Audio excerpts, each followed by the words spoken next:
মাত্র ৮ মাস আগে পিয়ন থেকে পদোন্নতি পেয়ে হয়েছেন ইউনিয়ন ভূমি সহকারী কর্মকর্তা।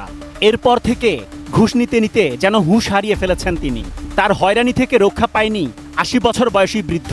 জমির নাম জারি করতে ৩২,০০০ টাকা ঘুষ দেওয়ার পরেও ৬ মাস ধরে দিনের পর দিন সকাল সন্ধ্যা ভূমি অফিসে বসে থেকে অসুস্থ হয়েছেন কয়েকবার। কান্নায় চোখ ভিজিয়েছেন অসহায় লোকটি।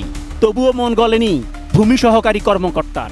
হয়রানি থেকে মুক্তি পেতে সবশেষ নামাজ পড়ে সাহায্য চেয়েছেন আল্লাহর কাছে। অভিযোগ, জমির নাম সব ধরনের সেবার বিনিময় নেন ঘুষ। টাকা নিয়েছে 10,000 আর 20,000 চাই।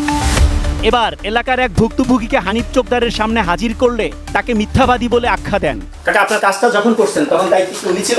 হ্যাঁ, ইনি ছিল। কত টাকা লাগছে? 8,000 হাতে নিছে নাকি উনি অন্যভাবে নিছে? এটা হাতেই দেওয়া হয়েছে, বলেন। হাত ছাড়া কি আর হয়নি। কিসে মিডিয়া অপারেশন করতে নো আমি তো জানি কেন আবার কিছু আমি তো আসলে তো দেখা যাচ্ছে। আমি তো আর দেখাচ্ছি আমার আমরা মোবাইলটা রিং করবেন কেন এটা বিপি সরকারি জমি অফিসে খাত বসে জমি কিভাবে আমি দিতে গালাগালি পারবো করা যায়? বলেন না, এটা বিপি সরকারি- জমি খাত জমি তো কামাই এটা দেওয়ার কইরা আমি দিতে পারবো কইরা